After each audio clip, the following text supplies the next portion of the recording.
Chapter 39. Mr. Samuel Weller, being entrusted with a mission of love, proceeds to execute it, with what success will hereinafter appear. During the whole of next day, Sam kept Mr. Winkle steadily in sight, fully determined not to take his eyes off him for one instant, until he should receive express instructions from the fountainhead. However disagreeable Sam's very close watch and great vigilance were to Mr. Winkle, he thought it better to bear with them than by any act of violent opposition to hazard being carried away by force, which Mr. Weller more than once strongly hinted was the line of conduct that a strict sense of duty prompted him to pursue. There is little reason to doubt that Sam would very speedily have quieted his scruples by bearing Mr. Winkle back to Bath, both bound hand and foot, had not Mr. Pickwick's prompt attention to the note which Dowler had undertaken to deliver forestalled any such proceeding. In short, at 8 o'clock in the evening, Mr. Pickwick himself walked into the coffee-room of the Bush Tavern, and told Sam with a smile, to his very great relief, that he had done quite right, and it was unnecessary for him to mount guard any longer. "I thought it better to come myself," said Mr. Pickwick, addressing Mr. Winkle as Sam disencumbered him of his greatcoat and traveling shawl, "to ascertain before I gave my consent to Sam's employment in this matter, that you are quite in earnest and serious with respect to this young lady." "Serious? From my heart, from my soul," returned Mr. Winkle with great energy. "Remember," said Mr. Pickwick with beaming eyes, "we met her at our excellent and hospitable friend's, Mr. Winkle. It would be an ill return to tamper lightly and without due consideration with this young lady's affections. I'll not allow that, sir. I'll not allow it." "I have no such intention, indeed," exclaimed Mr. Winkle warmly. "I have considered the matter well for a long time, and I feel that my happiness is bound up in her." "That's what we call tying it up in a small parcel, sir," interposed Mr. Weller with an agreeable smile. Mr. Winkle looked somewhat stern at this interruption, and Mr. Pickwick angrily requested his attendant not to jest with one of the best feelings of our nature, to which Sam replied, that he wouldn't if he was aware on it, but there were so many on 'em, that he hardly knowed which was the best ones when he'd heard 'em mentioned. Mr. Winkle then recounted what had passed between himself and Mr. Ben Allen relative to Arabella, stated that his object was to gain an interview with the young lady, and make a formal disclosure of his passion, and declared his conviction, founded on certain dark hints and mutterings of the aforesaid Ben, that wherever she was at present immured, it was somewhere near the Downs, and this was his sole stock of knowledge or suspicion on the subject. With this very slight clue to guide him, it was determined that Mr. Weller should start next morning on an expedition of discovery. It was also arranged that Mr. Pickwick and Mr. Winkle, who were less confident of their powers, should parade the town meanwhile, and accidentally drop in upon Mr. Bob Sawyer in the course of the day, in the hope of seeing or hearing something of the young lady's whereabouts. Accordingly, next morning, Sam Weller issued forth upon his quest, in no way daunted by the very discouraging prospect before him, and away he walked, up one street and down another. We were going to say up one hill and down another, only it's all uphill at Clifton, without meeting with anything or anybody that tended to throw the faintest light on the matter in hand. Many were the colloquies into which Sam entered with grooms who were airing horses on roads, and nursemaids who were airing children in lanes. But nothing could Sam elicit from either the first mentioned or the last, which bore the slightest reference to the object of his artfully prosecuted inquiries. There were a great many young ladies in a great many houses, the greater part whereof were shrewdly suspected by by the male and female domestics to be deeply attached to somebody, or perfectly ready to become so, if opportunity afforded. But as none among these young ladies was Miss Arabella Allen, the information left Sam at exactly the old point of wisdom of which he had stood before. Sam struggled across the downs against a good high wind, wondering whether it was always necessary to hold your hat on with both hands in that part of the country, and came to a shady by-place, about which were sprinkled several little villas of quiet and secluded appearance. Outside a stable door at the bottom of a long back lane without a thoroughfare, a groom in undress was idling about, apparently persuading himself that he was doing something with a spade and a wheelbarrow. We may remark in this place that we have scarcely ever seen a groom near a stable in his lazy moments who has not been, to a greater or less extent, the victim of this singular delusion. Sam thought he might as well talk to this groom as to anyone else, especially as he was very tired with walking, and there was a good large stone just opposite the wheelbarrow, so he strolled down the lane, and seating himself on the stone, opened a conversation with the ease and freedom for which he was remarkable. "Mornin', friend," said Sam. "Afternoon, you mean," replied the groom, casting a surly look at Sam. "You're very right, old friend," said Sam. "I do mean afternoon. How are you?" Why, I don't find myself much the better for seeing of you, replied the ill-tempered groom.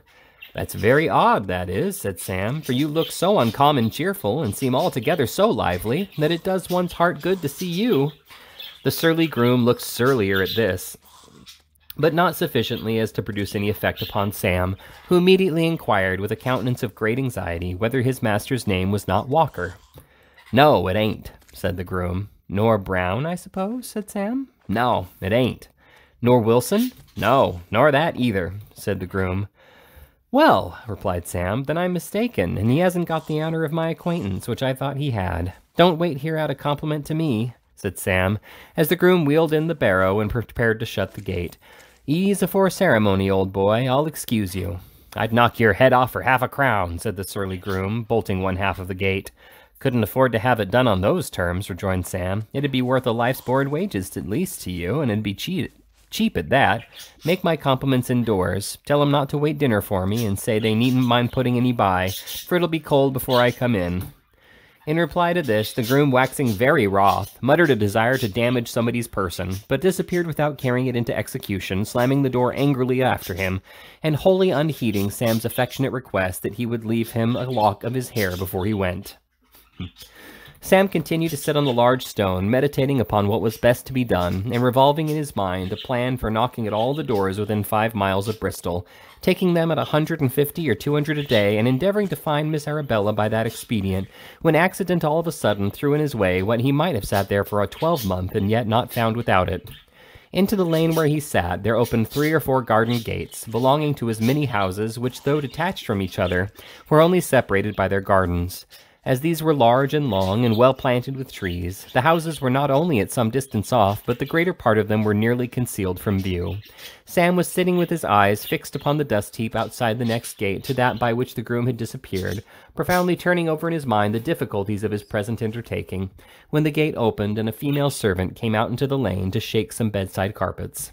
Sam was so very busy with his own thoughts that it is probable he would have taken no more notice of the young woman than just raising his head and remarking that she had a very neat and pretty figure, if his feelings of gallantry had not been most strongly roused by observing that she had no one to help her, and that the carpet seemed too heavy for her single strength. Mr. Weller was a gentleman of great gallantry in his own way, and he no sooner remarked this circumstance than he hastily rose from the large stone and advanced towards her.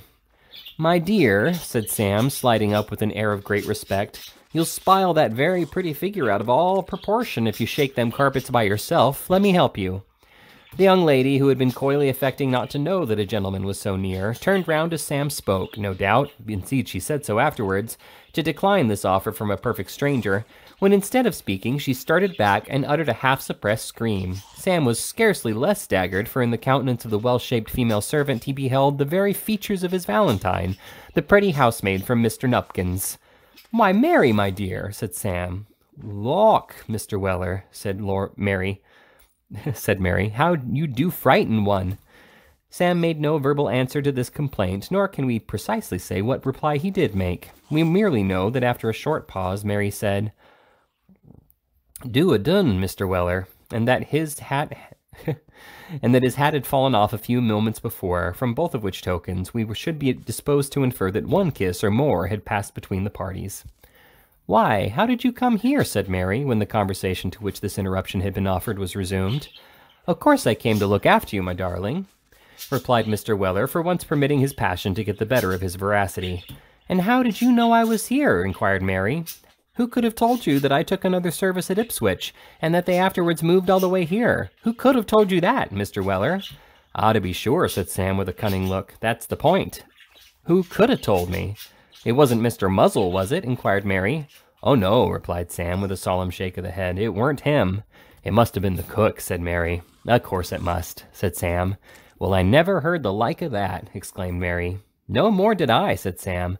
"But Mary, my dear," here Sam's manner grew extremely affectionate, "Mary, my dear, I've got another affair in hand as is very pressing.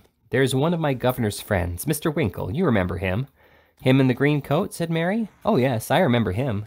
"Well," said Sam, "he's in a horrid state of love, reg'larly confoozled, and done over with it." "Oh," interposed Mary. "Yes," said Sam, "but that's nothing if we could find out the young woman, And here Sam, with many digressions upon the personal beauty of Mary and the unspeakable tortures he had experienced since he last saw her, gave a faithful account of Mr. Winkle's present predicament. "Well," said Mary, "I never did." "Of course not," said Sam, "and nobody never did, nor never will either. And here I am a-walking about like the Wandering Jew, a sportin' character you have perhaps heard on, Mary, my dear, as was always doing a match against time and never went to sleep, looking after this here Miss Arabella Allen." "Miss who?" said Mary, in great astonishment. "Miss Arabella Allen," said Sam. "Goodness gracious," said Mary, pointing to the garden door, which the sulky groom had locked after him. "Why, it's that very house. She's been living there these 6 weeks. Their upper housemaid, which is lady's maid too, told me all about it over the wash-house palings before the family was out of bed one morning." "What, the very next door to you?" said Sam. "The very next," replied Mary. Mr. Weller was so deeply overcome on receiving this intelligence that he found it absolutely necessary to cling to his fair informant for support, and divers little love passages had passed between them before he was sufficiently collected to return to the subject. "Well," said Sam at length, "if this don't bear cockfightin', nothing ever will, as the Lord Mayor said when the Chief Secretary of State proposed his missus's health after dinner. That very next house, why, I've got a message to her as I've been a-trying all day to deliver." "Ah," said Mary, "but you can't deliver it now, because she only walks in the garden in the evening, and then only for a very little time. She never goes out without the old lady." Sam ruminated for a few moments, and finally hit upon the following plan of operations. Then he should return just at dusk, the time at which Arabella invariably took her walk, and, being admitted by Mary into the garden of the house to which she belonged, would contrive to scramble up the wall beneath the overhanging boughs of a large pear tree, which would effectually screen him from observation, would there deliver his message, and arrange, if possible, an interview on behalf of Mr. Winkle for the ensuing evening at the same hour.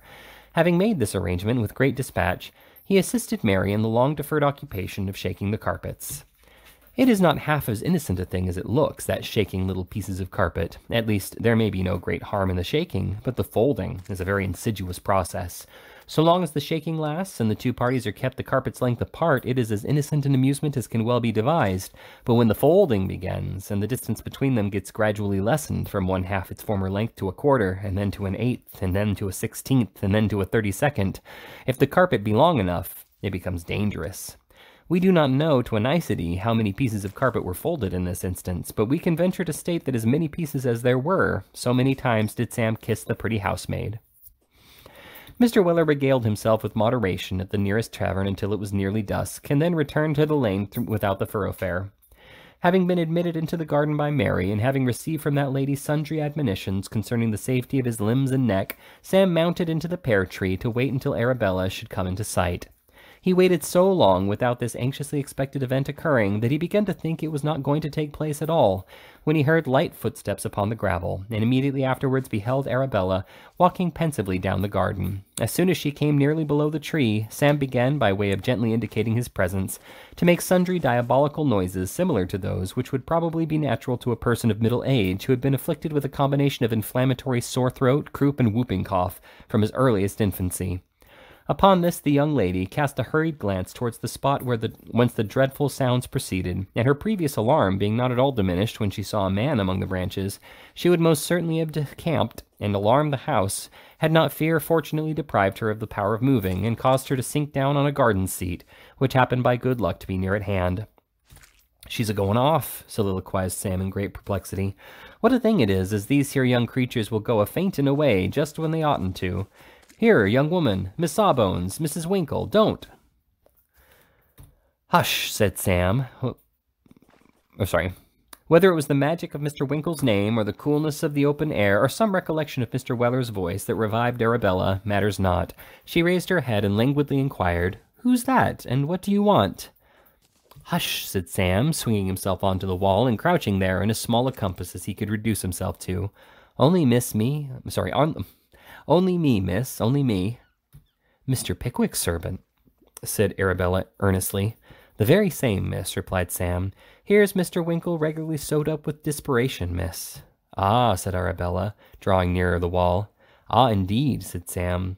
"We thought we should have been obliged to straight waistcoat him last night. He's been a-raving all day, and he says if he can't have you before tomorrow night's over, he wishes he may be something unpleasanted if he doesn't drown himself."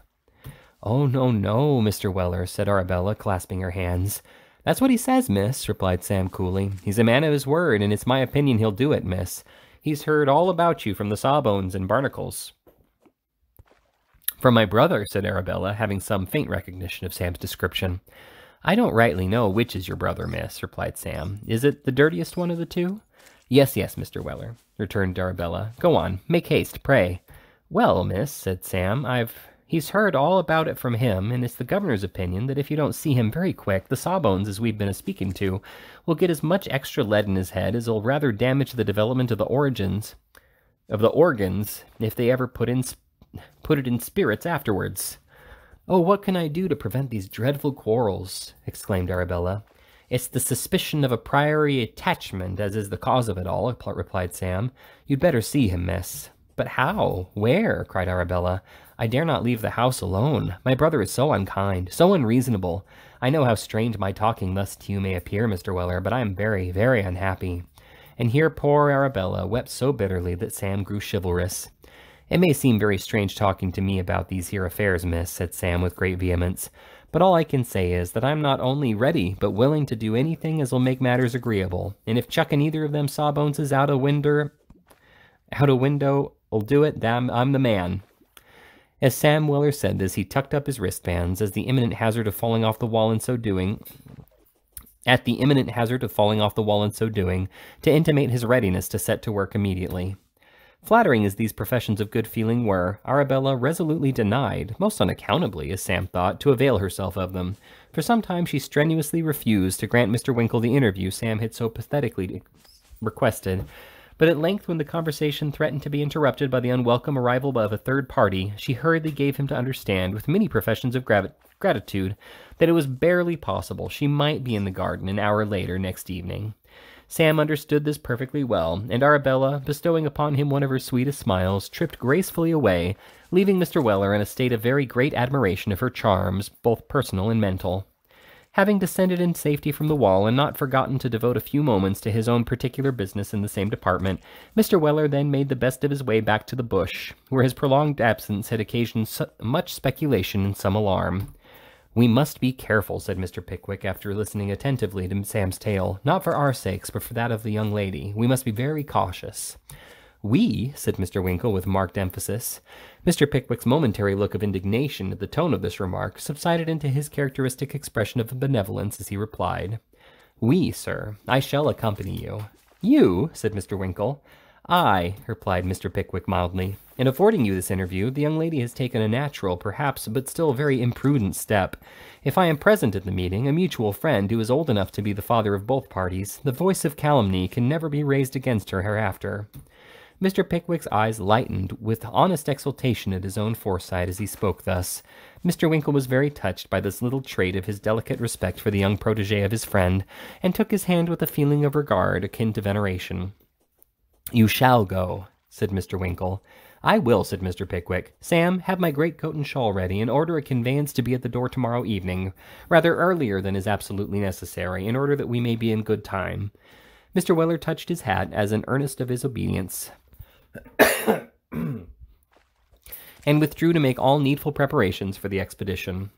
The coach was punctual to the time appointed, and Mr. Weller, after duly installing Mr. Pickwick and Mr. Winkle inside, took his seat on the box by the driver.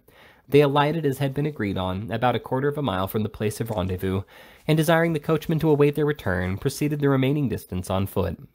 It was at this stage of the undertaking that Mr. Pickwick, with many smiles and various other indications of great self-satisfaction, produced from one of his coat pockets a dark lantern, with which he had specially provided himself for the occasion, and the great mechanical beauty of which he proceeded to explain to Mr. Winkle, as they walked along, to the no small surprise of the few stragglers they met. "I should have been the better for something of this kind in my last garden expedition at night, Sam?" said Mr. Pickwick, looking good-humouredly round at his follower, who was trudging behind.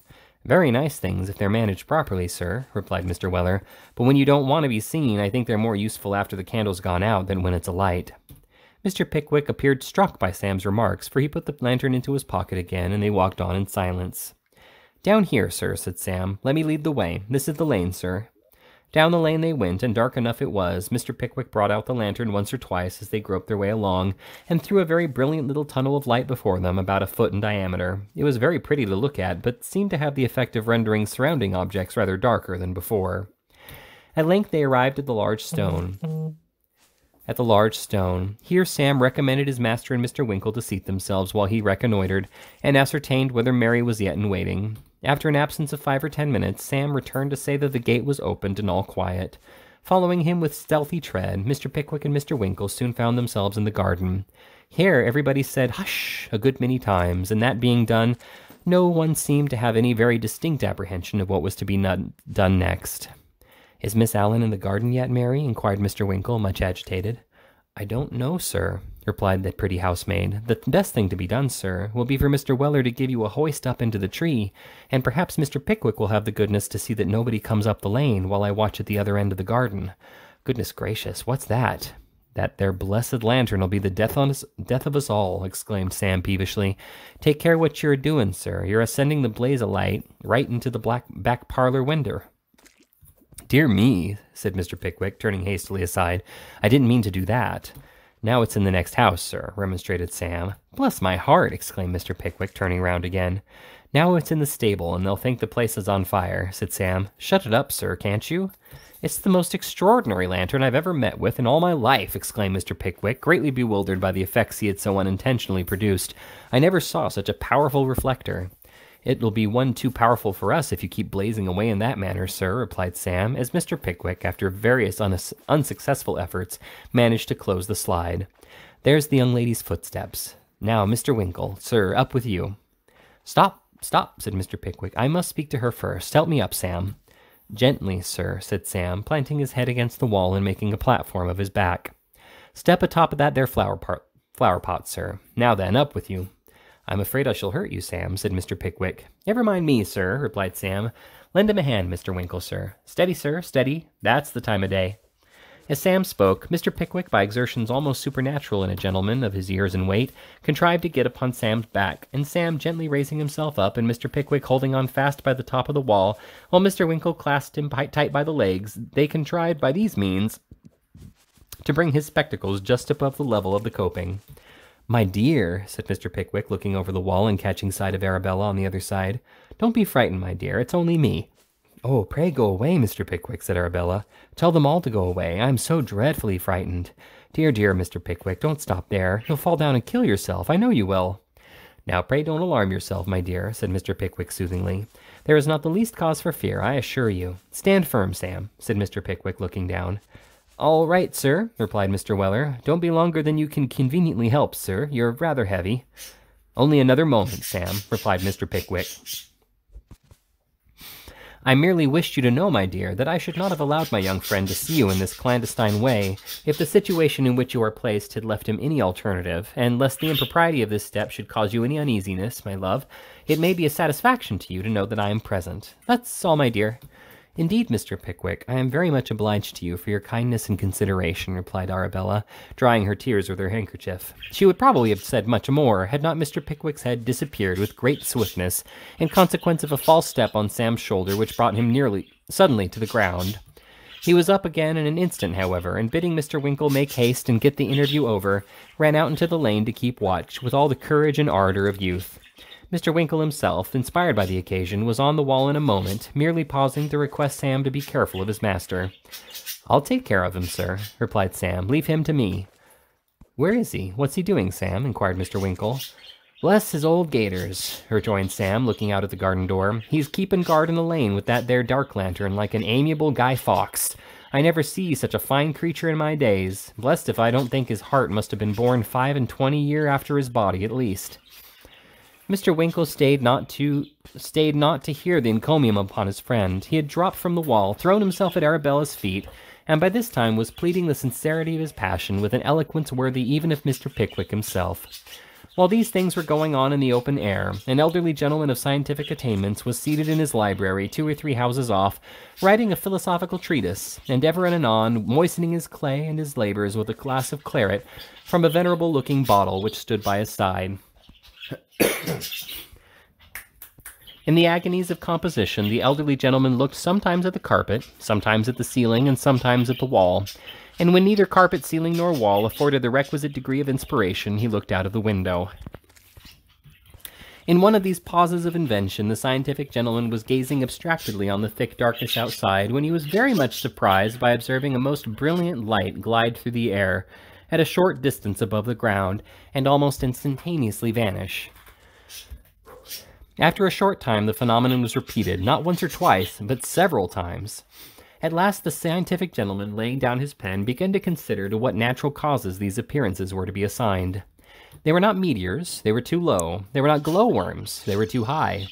They were not will-o'-the-wisps, they were not fireflies, they were not fireworks. What could they be? Some extraordinary and wonderful phenomenon of nature, which no philosopher had ever seen before, something which it had been reserved for him alone to discover, in which he should immortalize his name by chronicling for the benefit of posterity. Full of this idea, the scientific gentleman seized his pen again, and committed to paper sundry notes of these unparalleled appearances, with the date, day, hour, minute, and precise second at which they were visible, all of which were to form the data of a voluminous treatise of great research and deep learning, which should astonish all the atmospherical wiseacres that ever drew breath in any part of the civilized globe. He threw himself back in his easy-chair, wrapped in contemplations of his future greatness. The mysterious light appeared more brilliantly than before, dancing to all appearance up and down the lane, crossing from side to side, and moving in an orbit as eccentric as comets themselves.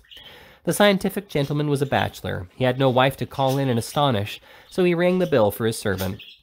"Pruffle," said the scientific gentleman, "there is something very extraordinary in the air tonight. Did you see that?" said the scientific gentleman, pointing out of the window as the light again became visible.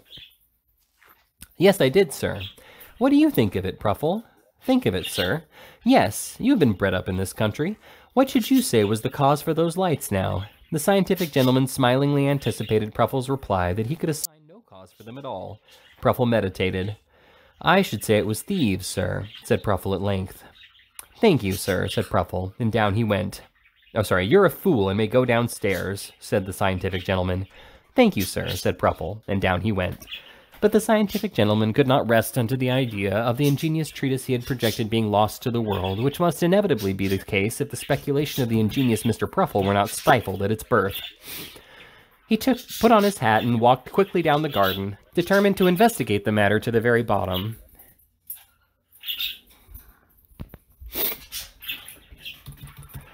Now, shortly before the scientific gentleman walked out into the garden, Mr. Pickwick had run down the lane as fast as he could to convey a false alarm that somebody was coming that way, occasionally drawing back the slide of the dark lantern to keep himself from the ditch. The alarm was no sooner given than Mr. Winkle scrambled back over the wall, and Arabella ran into the house. The garden gate was shut, and the three adventurers were making the best of their way down the lane when they were startled by the scientific gentleman unlocking his garden gate. "Hold hard," whispered Sam, who was, of course, the first of the party. "Show a light for just 1 second, sir." Mr. Pickwick did as he was desired, and Sam, seeing a man's head peeping out very cautiously within half a yard of his own, gave it a gentle tap with his clenched fist, which knocked it with a hollow sound against the gate. Having performed this feat with great suddenness and dexterity, Mr. Weller caught Mr. Pickwick up on his back, and followed Mr. Winkle down the lane at a pace which, considering the burden he carried, was perfectly astonishing. "Have you got your wind back again, sir?" inquired Sam when they had reached the end. Quite now," replied Mr. Pickwick. "Then come along, sir," said Sam, setting his master on his feet again. "Come between us, sir. Not half a mile to run. Think you're winning a cup, sir. Now for it." Thus encouraged, Mr. Pickwick made the very best use of his legs. It may be confidently stated that a pair of black gaiters never got over the ground in better style than did those of Mr. Pickwick on this memorable occasion. The coach was waiting, the horses were fresh, the roads were good, and the driver was willing. The whole party arrived in safety at the bush before Mr. Pickwick had recovered his breath. "In with you at once, sir," said Sam as he helped his master out. "Don't stop a second in the street after that there exercise. Beg your pardon, sir," continued Sam, touching his hat as Mr. Winkle descended. "Hope there weren't a priory attachment, sir." Mr. Winkle grasped his humble friend by the hand and whispered in his ear, "It's all right, Sam, quite right." Upon which Mr. Willer struck 3 distinct blows upon his nose in token of intelligence, smiled, winked, and proceeded to put the steps up with a countenance expressive of lively satisfaction. As to the scientific gentleman, he demonstrated in a masterly treatise that these wonderful lights were the effect of electricity, and clearly proved the same by detailing how a flash of fire danced before his eyes when he put his head out of the gate, and how he received a shock which stunned him for a quarter of an hour afterwards, which demonstration delighted all the scientific associations beyond measure, and caused him to be considered a light of science ever afterwards.